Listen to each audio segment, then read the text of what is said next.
بە هۆی خراپ بەکارهێنانی کایەکانی حکومڕانی لە ماوەکانی ڕابردوودا لەلایەن بەرپرسانی باڵای هەرێمەوە، لای ئێستادا کۆمەڵگەی کوردەواری جیرۆدەی دەیان کێشە و گرفتی جۆرا و جۆرە.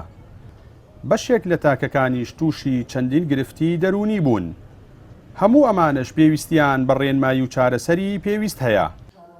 یەکێک لەو چینانش کە ڕۆڵ و کاریگەری بەرچاو لە ڕێنمایی چین و توێژەکاندا دەبینێت، مامۆستایانی ئاینیە.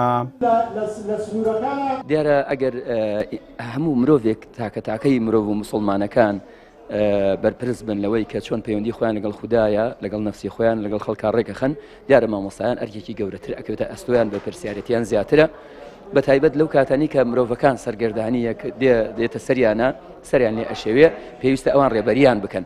ئەگەر دادپەروەری هەیە، پێویستە ڕێنمایان بکەن بۆ ئەوی دادپەروەری هەبێ. ئەگەر زوڵمیان لێ ئەکرێ ئەبێ ئەوان چاوساغیان بنوایان لێ بکەن کە ڕوبەڕووی ئەو ئەستەم و چەوسانەوانە بوەستنەوە بۆ ئەوی لەسەریان لا بچێ و قبوڵی چەوسانەوە نەکەن، ئەوەی کە لە توانایانە هەیە. ئەرکی وەڕۆڵی مامۆستایانی ئاینی لەم سەردەمەدا کە بەڕاستی ئەسڵ و سەردەمێکی خراپ و فیتنەیە تێکەوتوین و بەڕاستی تەوژمی دژبەدین و وەبڵاوکردنەوەی فکری ئینحراف و لادەر زۆر بووە. ئەرکی مامۆستایانی ئاینی زۆر قورس بووە، بۆیە لەم سەردەمەدا زۆر پێویستە کە بە ڕۆڵی خۆیان هەڵسن، ئەویش گەڕانەوەیە بۆ دەور و ڕۆڵی پێغەمبەری خوا صلی الله علیه وسلم کە گەشتبینکردنی خەڵکیە و دائیمەن لایەنی هیواپێدان و ئومێدی کۆمەلگایە بەرەو ئایندەیەکی گەش و چاکتر ئینشاءالله.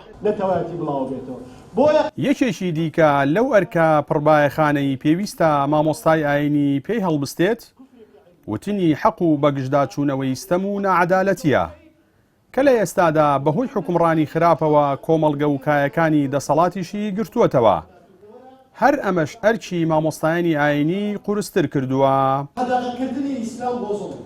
دیار ئەگەر مامۆستایانی ئاینی دەنگ نەکەن کێ دەنگکات؟ بەڵکو یەکەم کاری مامۆستایانی ئاینی ئەوەیەکەوە دەستخەنە بان برینەکان، بەڵکو بەچی بە ئومێدی چارەسەرکردن. ئەمە زۆر گرنگە بەڕاستی، دەبێت برینەکان دیاریکەن و جارێکی دیکە بە دوای چارەسەرشیان بۆ بگەڕێن، چکە هیچ شتێک نییە کەوا چارەسەر نەبێ، ئیلا مردن چارەسەر نییە، بەڵام هەموو دەردێک ئەتوانین بڵێن دەرمانی هەیە. دەرمانی زوڵمیش ئەوەیەکەوە دادگەری کۆمەڵایەتی، دادگەری سیاسی، دادگەری ئابووری، دادگەری پەروەردەیی پێویستەکان نێو کۆمەلگادا بچەسبێت.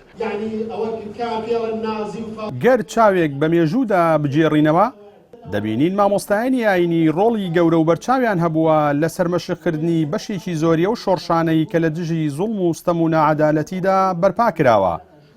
سەرکردایەتی زۆرێک لە شۆڕش و ڕاپەڕینەکانیش لەلایەن مامۆستایانی ئاینیەوە بووە. ئەمەش دووپاتی ئەو ڕاستیە دەکاتەوە کە مامۆستایانی ئاینی هەمیشە سەرمەشقی چاکسازی و بێداری بوون و بەشێک بوون لە کایی سیاسی و کۆمەڵایەتی کۆمەڵگەکانیان. جەلال جەباری، کەناڵی ئاسمانی، پەیام.